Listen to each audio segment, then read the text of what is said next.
Well, hey there, happy innovators. How are you guys doing, huh? How you doing? You having a good week? You behaving yourself? You have your cup of coffee with you today?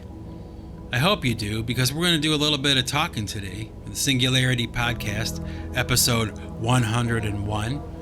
Now that we're on the other side of episode 100, and I hope that you guys liked all the content that I put out, the videos and the smash word and the drum videos and all that stuff. I hope that you enjoyed it. And judging by the comments that I got and the reaction that I got from my closest happy innovators, I would say that, yeah, it was a success. And I've got a question for you. Have you ever tried Indian food? Yes? No? Well, I'll tell you what, if you have not tried Indian food, ever, do yourself a favor and find the nearest Indian restaurant closest to you, okay? And treat yourself to anything on the menu, because everything you get at an Indian restaurant, and this is from years of exploration, okay? Anything you can get at an Indian restaurant is absolutely delicious. And don't be surprised if when you try Indian food for the first time, you don't come to the conclusion that it's the best food you've ever tasted in your life. I mean, I don't know what they do to this food. I don't know what the seasoning is. I've examined it as much as I could. They use a lot of like curry and marjoram, I believe it's called, and turmeric, like in their cooking. But oh my gosh, the food is so absolutely delicious. And probably at this point now, probably about 20 years ago, some friends of my wife and I took us out, and they introduced us to Indian food for the first time, and it was absolutely delicious. And my wife and I were like hooked. Okay, so we found this Indian restaurant that's closer to where we live, and we've been frequenting this place for 20 years, okay? And of course now with the COVID lockdowns and all that kind of stuff, the business of this Indian restaurant was dramatically altered, but they managed to keep the doors open and they keep the lights on, through serving people takeout, So they used to have, at this Indian restaurant, they used to have a buffet, okay, which is like this table where you can kind of like pick out whatever you want to eat. There's like different dishes that you can grab from and put them on your plate, and you can taste a little bit of everything that they have, and it just is one of those things. It's like, talk about diversity, and the idea of trying something you've never tried before, and something that is very different from any other cuisine that you're going to taste, it's a celebration of diversity. And I think that we should probably all kind of like take a moment to think about that, like let's take a moment to really think about this idea of diversity and being able to try things that are different, or being able to choose different experiences that you want to experience. It doesn't sound like it's a very big deal, it doesn't sound like it's anything to really even talk about, but I think that a lot of the times we take for granted, especially here in America, like we take for granted how much diversity there is and how many different options there are for you at any given time with any given subject or whatever, like you can go to the grocery store and you can pick out whatever you want, and there's a lot of different things that are available to you, maybe more so than most other countries, really, right? The grocery stores are massive, and they have all different kinds of food from all around the world, and they all have different prices, and Some are more expensive than others. Some are more exotic than others. And you have everything from, international cuisine from all around the world, all the way down to like Pop-Tarts and, potato chips, like whatever you want. Okay, whatever you want. There's options, there's choices. It's not all the same. Because as human beings, at least from my experience, okay, we probably shouldn't really want everything to be the same. Like, why would we want everything to be the same? I mean, I guess there's this certain idea of like comfort. You don't want change, you don't want the boat to be rocked or whatever. I get that. But as far as picking and choosing what you want or what you can or cannot get, it's like when you're in a situation where that's controlled by someone else, and the options are limited because of someone else's decision, not yours, that sucks, man, And, to illustrate that point, I bring up the idea of the Indian restaurant with the buffet, where you can kind of like sample a little bit of everything and try the different flavors and the different things. And that's cool, It's absolutely, made me, an Indian food enthusiast. I love that food. I could eat it every day. I love it. And all of it. And, do yourself a favor. Like I said, find the nearest Indian restaurant closest to you and order yourself. Order yourself a dish of chicken tikka masala, okay, with rice and with a side of this bread they call naan. It's Naan, naan. And oh my gosh, it's like a flat bread with like garlic and butter on it. And oh my gosh, my mouth is watering just thinking about it. And I just had some for lunch today. That's why I'm bringing it up. It's like, oh my gosh, it's so good. Do yourself a favor and give it a shot. I promise you will not be disappointed. Okay? Take a chance, roll the dice, get out there, mix it up a little bit, and try Indian food, Do yourself a favor. But, I also wanted to talk about this idea of diversity because I recently had discovered this channel on YouTube, by accident, really. It's called Yoel and Marie. That's the name of the channel. Yoel spelled Yoel, and Marie is spelled Marie. So it's Yoel and Marie. That's the name of the channel. Check it out. This guy is from Cuba, right? And this girl Marie, like him and this girl Marie from America, like hooked up somehow. I'm not sure if they're married or if they're just living together or they're dating or whatever. But the point is that Yoel wound up leaving Cuba to come to America to be with Marie. They're in love. So this YouTube channel is devoted to all of Yoel's, first time American experiences, having left a communist nation and coming to a capitalist nation, right? And oh my gosh, the videos they have, some of them anyway, are so profound. What do I mean by that? Well, I'll tell you. They have this one video where Yoel and Marie go to an American grocery store for the first time, okay? And they're filming the whole thing, okay? So, the idea is to show the contrast and to show Yoel's reaction to how much contrast there is from, compared to Cuba, where he left, to America, where he is now a citizen, okay? And the whole thing is done so well. I have to say that. It really is. And it's a great concept, a great idea. But oh my gosh, it's so amazing to watch because it just shows me, okay? Maybe not you, but it shows me that I take for granted how good we actually have it here in America.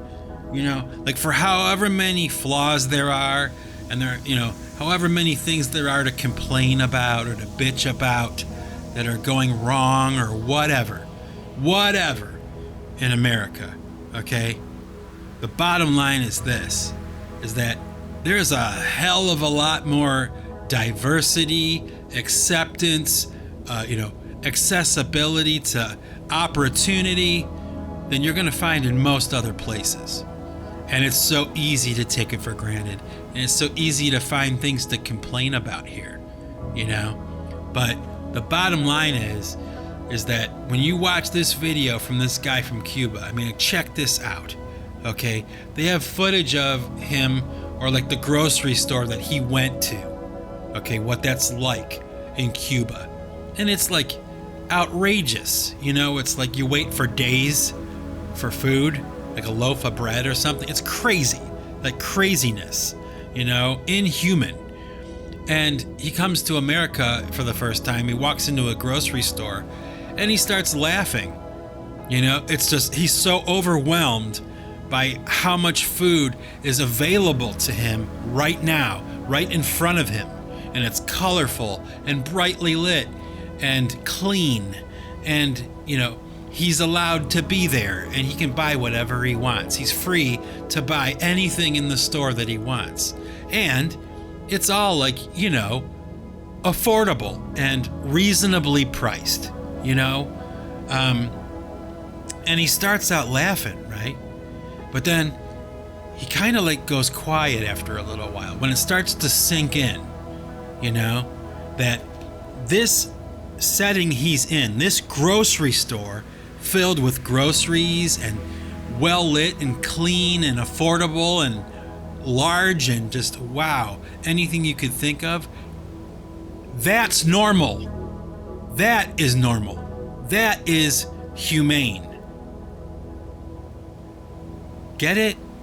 And he stops laughing and he starts to kind of like reflect, maybe almost cry a little bit when he realizes that he could have had it this way the whole time.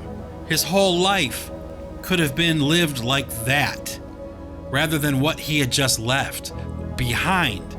And he's probably thinking about the people that he loves, that he left behind, that will never experience this kind of thing. Whoa, it just knocks me over, man. This is like a major revelation to all people, especially right now in the world, whereas there's this push for communism, this ridiculous push for communism, and you have these people that are fleeing from communism to come to America, and they cry at the happiness they experience because life is that much better. Imagine that. I can't imagine that because I've always lived here and it's always been free. Yeah, there's some limitations to that. You gotta watch it. You gotta be good to each other. There are laws, there are restrictions, but for the most part, people like me, in my socio-economic status, life is pretty damn good, man. Is it perfect? Of course not. Could it be better? Sure, of course it could. Could I have more than I have right now? Sure, I could. I don't think I would necessarily be happier. And I suspect that for the most part, whatever country you look at around the world,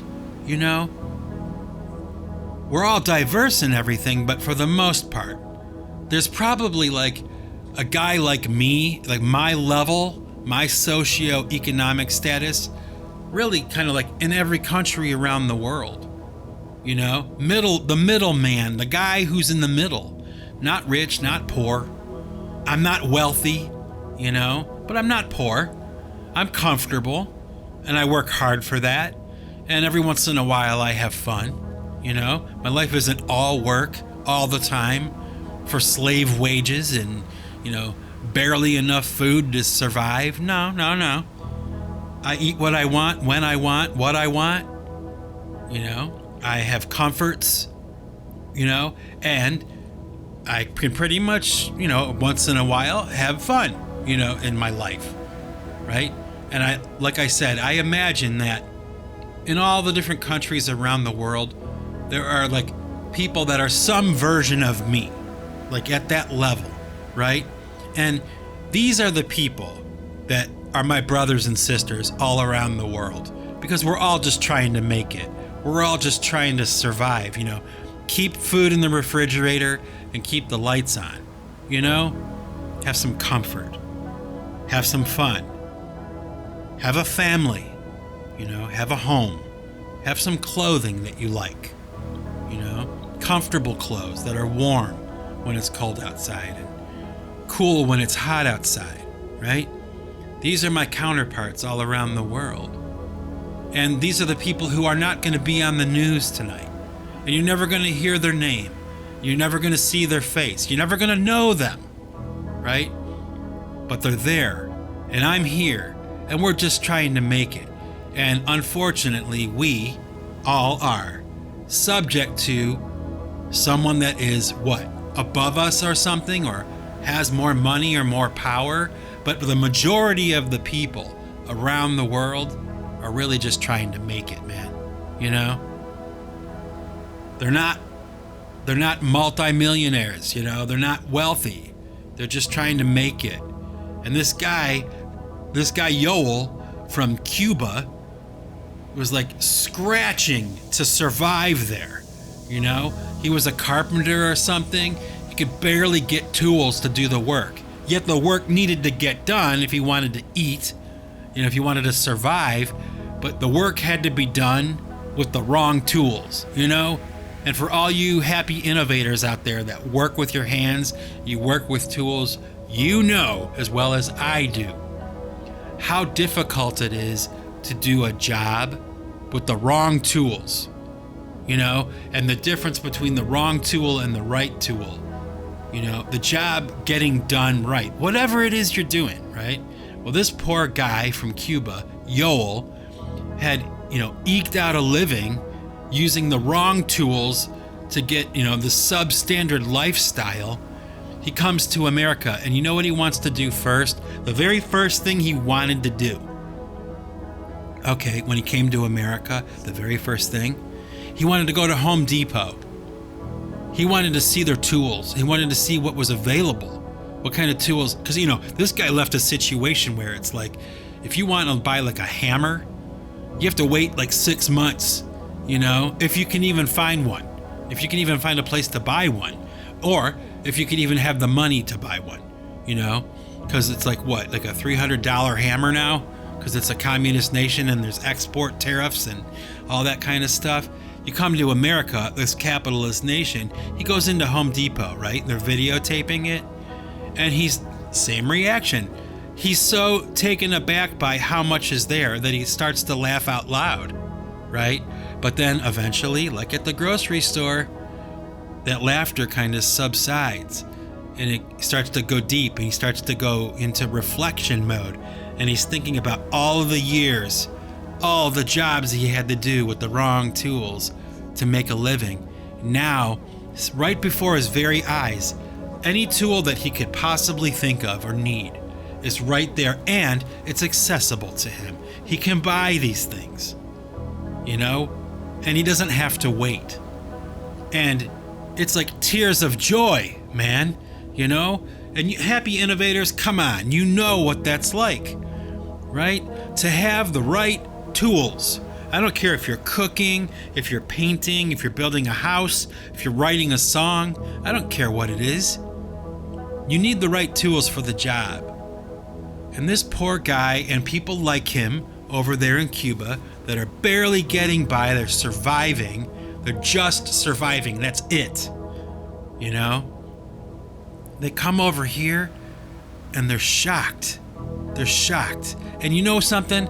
This situation, watching this video on YouTube, this guy I'll never meet, this woman I'll never know, you know what I mean? I'm watching their story, I'm hearing their words, and you want to know something? I'm almost moved to tears watching the television. Can you imagine, that something could hit that hard? Oh, how much we take for granted in our lives. And the people that slag America, they say, oh, it's this and that's bad, and oh, I don't have rights, and opportunity is not there for me. Hey, you know what? That may or may not be true, depending on who you are, where you're at, and who you're subject to, okay? But for the most part, most people here, they're kind of like me. They're just right in the middle, man. They're just in the middle. And we have so much available to us. Oh, what a life to have. It's so simple and basic, right? The basic things: clean water, good food, a loving family, a warm home, nice clothes. I mean, the list isn't very long. It's kind of long, I guess. Maybe longer for some other people, but the basic things to survive and be happy, it's all available to you here. It doesn't matter who you are. It doesn't matter where you're from. It doesn't. It doesn't matter who your parents are. It doesn't matter. It doesn't matter what kind of status you have. You can survive. You can make it. If you're willing to put in a little bit of work, a little bit of sweat and muscle into whatever it is you want to go after, whatever it is you want to pursue, it's available to you. It's here. And like for me, my wife, and all the people I went to school with, and all the people that grew up around us, it was the same thing. It didn't matter if they were Amish. It didn't matter if they were black. It didn't matter if they were white. It didn't matter if they were Asian. It didn't matter. It didn't matter if they were Latino. It didn't matter. It's available. It's there for all of us. And, I'll say it again. For all those people around the world that are like in the same socioeconomic status that I'm in, they are my brothers and sisters. I don't care what color their skin is. I don't care where they're from. I care where they're going. I hope that they do well, but I don't care where they're from. Those are my brothers and sisters. And as far as I'm concerned, if they're willing to put in a day's work and they're willing to try and strive and try to make it, then they are my counterpart, and I am their brother, and it doesn't matter. None of the other stuff matters. The majority of those people, myself included, these are the people that don't make the evening news, man. They're not gonna be famous. You're not gonna hear their name or know their name. You're not gonna vote for them, but they're gonna be subject to the same things that you're subject to. They're all in the same boat, trying to make it, trying to survive, or working around some kind of obstacle put there by someone else. I think about that. I think about over the 5 decades of my lifetime, how much war there's been, how many bombings there have been with collateral damage. Collateral damage meaning, people that were innocent, people that were like me, that were just in their house eating dinner and they died because they got bombed or something. I have no control over that. And my counterparts, internationally, those people around the world that are like me, just trying to make it, they know that. At least I hope they do. I don't have any control over what is done to them, and they don't have any control over what is done to me. That's decided by someone else in some other social strata, that we can't get to, but we are all in the same boat under the same yoke. And you know what? We're different too. Isn't that great? Isn't it beautiful? The differences. Culturally, ethnically, all those things that are different. I don't want everybody to be the same. I don't want everybody to be wearing, unisex jumpsuits and some futuristic utopia. I don't want that. When I go to France for the first time, man, I want it to be different than where I'm from. When I go to Brazil for the first time, I don't want it to be like Ohio. I want it to be like Brazil. I want it to be different. I want to see things and hear things and taste things that are different. Let's celebrate diversity. Let's not challenge it. You don't rip it down. Diversity is not a bad word. Diversity is a great thing. And there was another YouTube channel that I found that also kind of spoke to the same kind of idea. All right. There's a YouTube channel by a guy named Peter Santinello. And I believe he's from California, like San Francisco, California.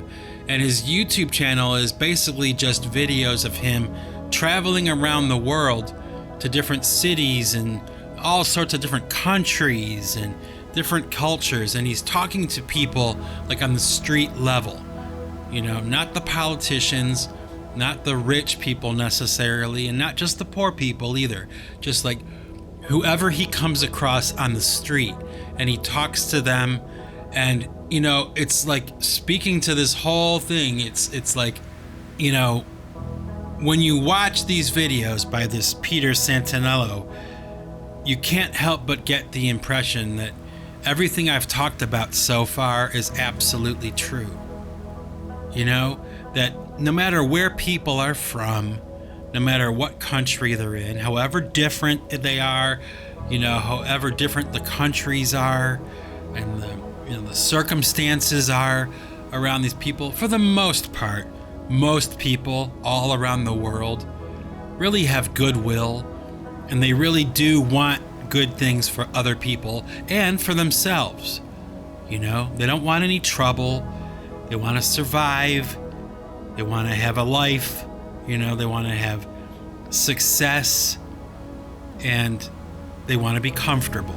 That's all. They just want to be comfortable, And this Peter Santinello guy, he goes around, he talks to gang members in Los Angeles. He talks to, landlords in New Jersey. He talks to just regular, average, everyday people in Iran, walking on the street. And, all over the world. You name it, he's been there, And it was interesting, too. He did a particularly interesting thing about the Amish people. He went down into Amish country. Like, I've talked about that before in, that podcast I did a few months back called Amish Paradise. If you're curious or interested, you can go back and check that out and kind of get my take on all that. But, this guy, this Peter Santinello, he's really kind of getting down to the nuts and bolts, like the nitty gritty of what existence is like for these people. Not just the Amish, but everyone, all over the world, man. Canada, England, Scotland, Australia, Italy, Iran, you name it. He's been there. And he's interviewing people like on the street level. And, my wife and I are, of course, watching like video after video of this guy, because, it's addictive just to hear and watch and see and the perspective of people from other countries and what their desires are and what they want. And you realize after you hear it enough that they want the same things I want. And I want for them the same things. Like, I want them to have what I have, and they want me to have what they have. They share openly, and they're like us. They're just like us. We're all the same. We are in that way. Thank God there are some differences and some things that make us interesting or whatever. So we try things different. But again, I'll say it again, diversity is not a bad word. And it's not something that we should take for granted. And it's not something that we should just write off. Do yourself a favor and check out that Peter Santinello. And while you're at it, check out that Yoel and Marie channel too. And you see if you see the same thing I do. I'm sure you will. So when you hear like on the news, the heritage news, or, it's so hard to find any truth now. Whether it's heritage news, fake news, or whatever, the real news, the real truth is going to, and this is my prediction, of course, the real truth is going to come from people like Peter Santinello. He is the future of news, of world news. He's non-biased, open-minded. He leaves himself available, and vulnerable. He walks into these situations and where he's confronted by people that are just on the street, man. Street level. People just like us, just like him. And the conversations are harmonious. And the people are fun and happy, and he is too. Don't believe it when people try to tell you how much we hate each other and how, our differences are something that need to be eliminated. That's nonsense. It's nonsense. And if you ask me, it's just unnecessary. Unnecessary. I mean, haven't you ever had a discussion with somebody that you disagree with? And it's not a fight, especially if it's with somebody that you love, you care about. You're not going to fight with them. But, you have a difference of opinion. And there's a way to respectfully handle that difference of opinion. And you know what? Sometimes when you're in a discussion with somebody, that disagrees with you, right? You change your mind. Maybe you see things differently and your perspective changes and you rethink it. And you know what? That person who had a difference of opinion maybe changes your mind, or vice versa, right? Is that something to be condemned? No, that's something to be celebrated, especially now, I implore you, if you're a person who is in the middle, man, you're just trying to make it, you're just trying to survive, don't believe the hype. Don't buy in to all this negative talk and negative speak, and it's destructive. It's destructive. Diversity is not a bad word, and diversity is not destructive. It's constructive. Any creative person knows that. Any creative person knows that. It's a fact of life. It's part of the art life, is diversity. Not doing everything the same all the time, not only having one option. Rethinking something, going around it. You're a happy innovator.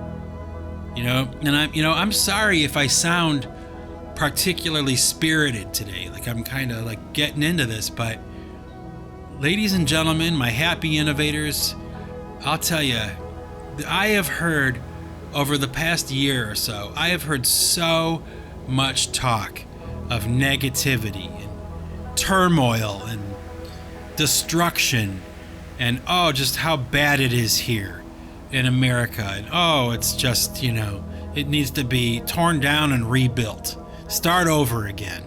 Well, let me tell you something. That's misguided thinking and it's faulty reasoning. Okay? To anybody who has lived a life here and is, out there in the world trying to get it done, trying to make it, we got it pretty good. Don't let anybody tell you different. You know what I'm saying? I had this friend of mine that I was in discussion with a few days ago. And, this friend of mine is a female American. And she's one of these people that has kind of bought into, the zeitgeist, the spirit of the times, lock, stock, and barrel. She is pro-vaccination, COVID, all that stuff, and just 100% lock, stock, and barrel, selling the story. That's what she believes, and I respect that, okay? For two reasons. One, because I love her. And two, because she's a very nice person and a very intelligent person. And three, because I accept the idea that people will have differences of opinion. However, this friend of mine, as much as I care about her, And as much as I disagree with her, the other day we kind of, started to spar a little bit verbally about things. And, it's not that I'm anti this or anti that, okay? And it's not that I totally disagree with her or something like that. But we do disagree on a lot of things.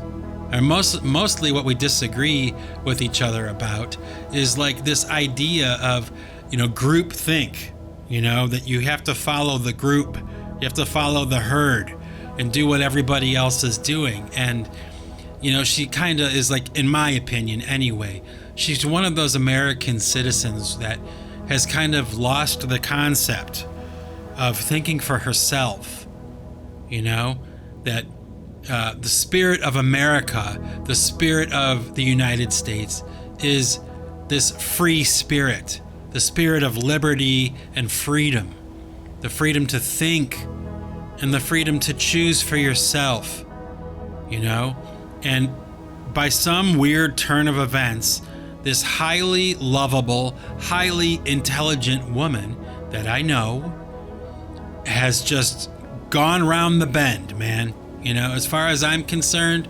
she's beyond the point of like having an opinion or something. It's like she's almost like pitching to me her politics like it's absolute truth that all people should follow and all people should believe. And as much as I care about her and as much as I respect her, man, I gotta tell you, it's starting to kind of slip a little bit.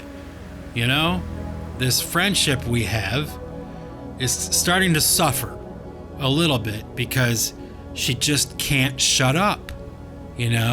She lacks the ability to just shut up. She doesn't get it. Like, how do I say it? I respect your opinion. I respect your beliefs, but you're not going to change my mind about this. I was trying to explain to her the difference between like an opinion about something and a conviction about something. There's a major difference here. When you have an opinion about something, at least in my opinion, an opinion can be changed. An opinion is something that can be changed. You can be convinced to think a different way, okay? But when you're convicted about something, when you have a conviction in your mind or in your heart about something, it's a fundamental belief. It's not something that can change.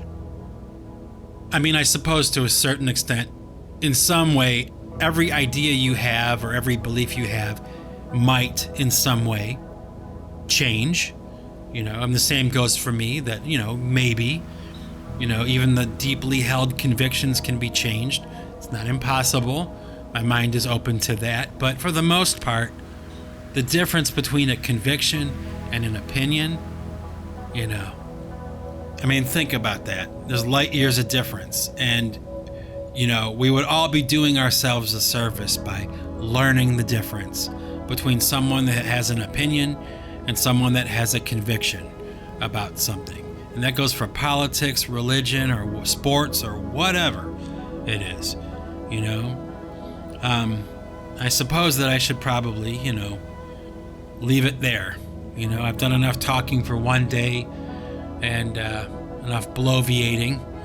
And I would imagine that you're probably agreeing with me right now. And I don't know. God bless America, and the sacrifices, and God bless the people who came before us in whatever country you're in, whatever, social, economic status you have. Let's thank God for the people that came before us, that gave us life and gave us the civilizations that we live in, and let's be thankful for that, and let's be thankful to them, You know what? Let's just be thankful. Let's be thankful for diversity, and let's be thankful for compassion and understanding and reaching out to your fellow man. You know, it's not gone yet. It's not done yet. There's still a lot of people. I think there's a lot more of us than there are of them, you know, that just want to make it, man. Just want to survive. And you know what? They want the same for you and your family. They just want you to do okay, you know, and they want to do okay too. Isn't that what we want? Isn't that what everybody wants? And isn't that what everybody should want for themselves and for each other? I think so. I think so. Yeah. So, my happy innovators, that's it for today. Can't think of anything else I really want to talk about today. This was on my mind. It was cooking for a while, and I wanted to get it out. But I'm going to leave it there, folks.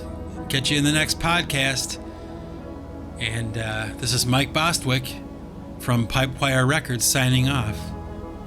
And remember, folks, if you want to keep what you've got to give it away. Or at least be willing to share it with the person next to you. Peace be with you, happy innovators. I love you, one and all.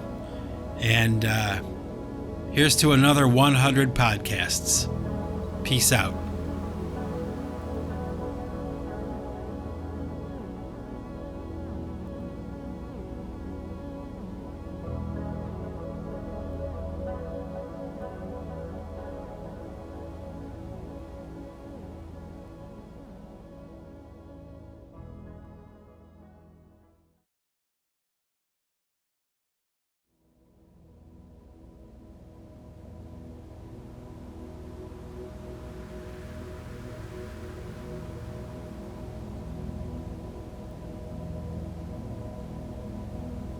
Okay, all you happy innovators that stuck around to the end of the podcast to hear some music, I got something for you today. It's a little bit different.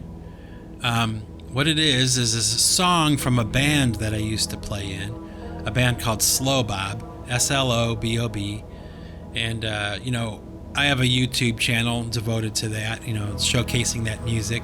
In case you're interested, you know, you're welcome to go and listen to it. Just type in S-L-O-B-O-B and it'll take you to these songs, this CD that this band I was in had put out. But what I'm going to share with you today is a song that we did in that band called Johnny's Appleseed. And the reason I wanted to share it with you today is because I just listened to this album again for the first time in a while, not too long ago, and I was particularly proud, okay, of the drumming that I did on this song called Johnny's Appleseed. And I thought, you know what, instead of sharing a pipe choir song, you know, for the next podcast, maybe what I'll do is I'll share Johnny's Appleseed with my happy innovators. It'll give you like a little bit of a snapshot of what I was doing about, 25 years ago. You know, this was a band I was in that was pretty serious, and we were really kind of, you know, hitting the road, and we were making records, and we had our own record label, and, you know, we bought a van, and we were doing it, you know, the whole deal. And unfortunately, the band wound up breaking up right as we were kind of like finishing the writing of our second album, which was going to be phenomenal. And this song, Johnny's Appleseed, was one of those tracks. It was like a standout track to me. And I was particularly proud of the drumming. So check it out. Hopefully you'll enjoy it, my happy innovators. And, you know, talk to you next time. Peace out, everybody. And I love you one and all. So thank you so much for listening and participating in all of the Singularity podcasts that I've put out over the years. Thank you so much, everybody. Talk to you later. Enjoy the music. Peace out.